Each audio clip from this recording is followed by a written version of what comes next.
Anyway, our next comedian and graduate is a male, and it's Matt Weir.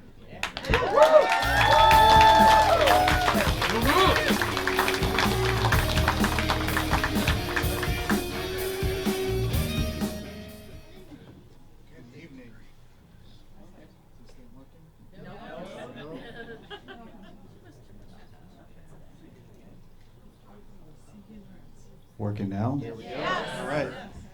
All right. So I'm fairly new to the Orange County area. I moved here from Denver.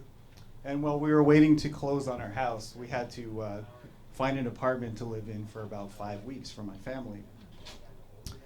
And my wife and I thought it'd be a great idea to live in LA during that time so that we could experience all the glitz and glam of the LA lifestyle, like you hear about on the Real Housewives of Beverly Hills. Not that I watched that show.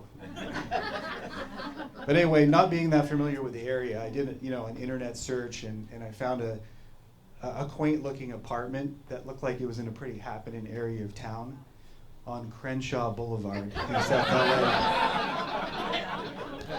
So we pull up to the apartment in the old family truckster, and my son, who's a big rap fan, looks at the street sign and he says, "Dad, isn't Crenshaw Boulevard the street that all the gangster rappers rap about?"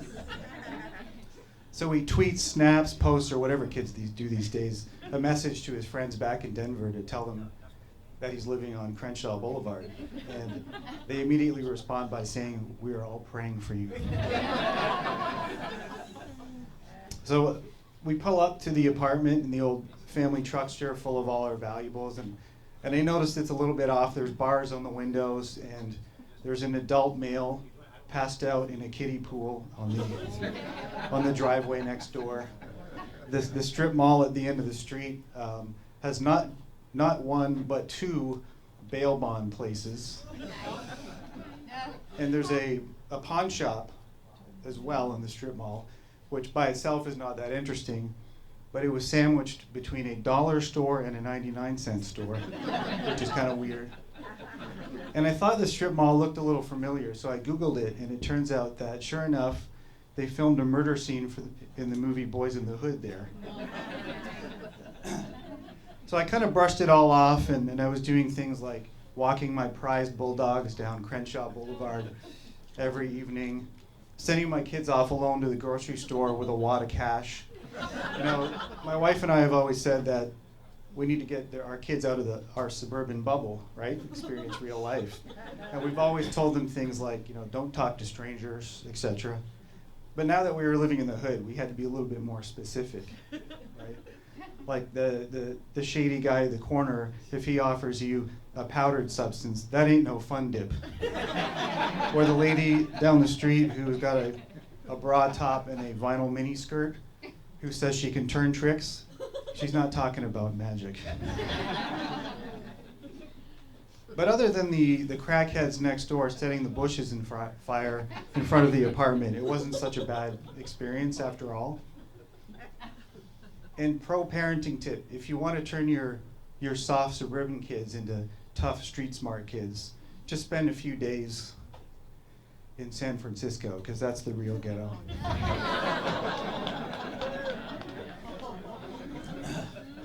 So anyway, being from Denver and originally from Toronto, Canada, both cool climates, of course, I now had way too many sweaters, but no flip-flops. And believe it or not, I've never actually worn a pair of flip-flops before. And I didn't realize this, but walking in flip-flops requires particular skills, right? And those of you that were born in Southern California and have been wearing flip-flops since you were probably toddlers, you probably didn't realize this. But to relate to my story, just picture, you move to Minnetonka, Minnesota, and you have to strap on a pair of snowshoes to get to the grocery store in a blizzard without any specialized training. It's kind of like that. So anyway, I get my first pair of flip-flops. I'm trying to figure out how they're supposed to stay attached to my feet. It's like there's a strap or two missing. I think even Jesus had a proper heel strap back in the day, right? So I strap them on.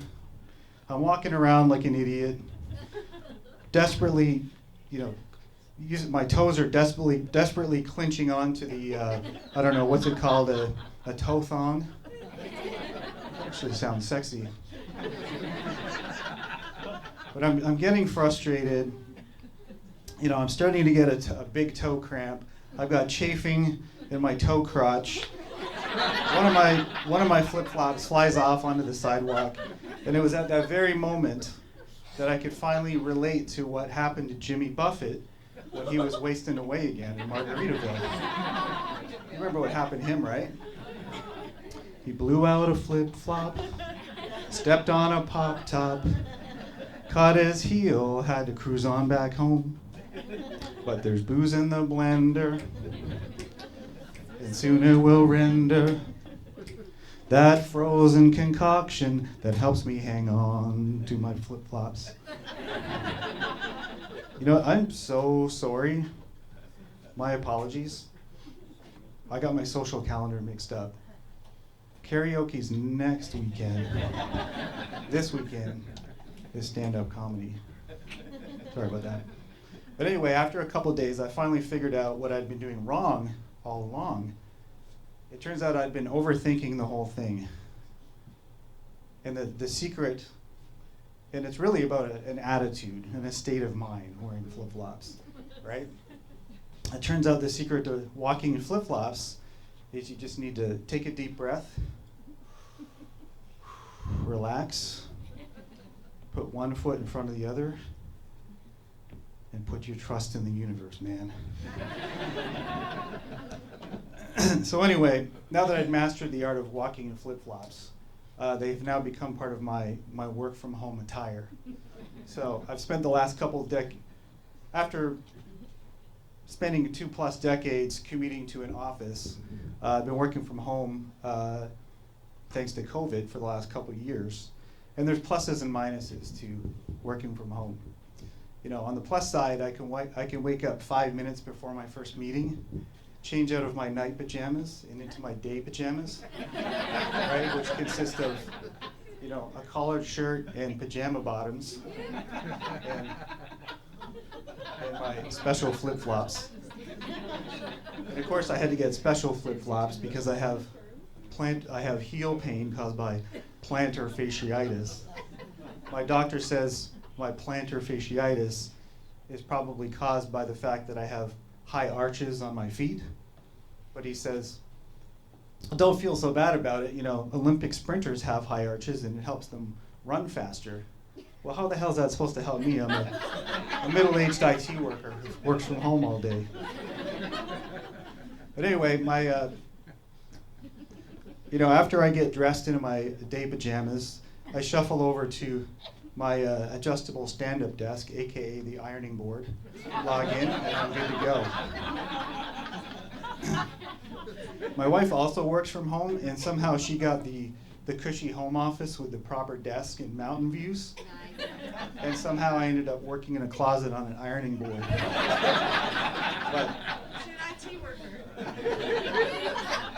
But I'm hoping that she'll retire soon so that I can finally come out of the closet.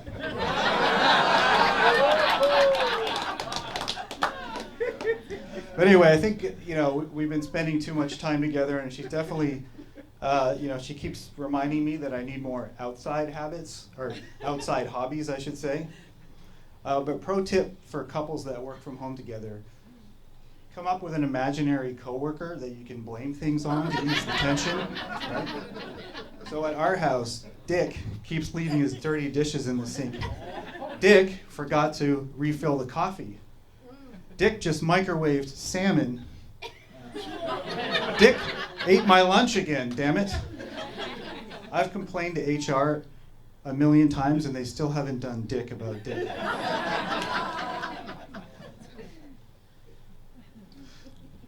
So anyway, I picture the stereotypical work-from-home woman curled up on a couch with a MacBook, chamomile tea, and a cat on her lap. And then the average guy, he's got a PC, he's in the garage, He's got a 3-monitor setup and the loudest keyboard he could find at Best Buy. I thought it would be cute to have my little French bulldog curled up on my lap during a Zoom call one time until she farted into the microphone. And my little square lit up with my fat face on it. It's pretty embarrassing. I won't be doing that again. But speaking of Zoom meetings, I recently learned that if you have the free version of Zoom, that after 40 minutes, the meeting automatically expires. I would actually pay for that feature. That's the greatest advancement in meeting productivity that I've heard about in ages. And speaking about time limits, I believe this comedy set is about to expire.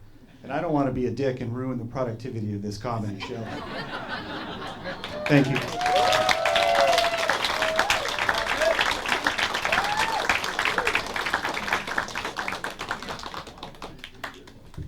Thank you, Matt. Yeah. Yeah.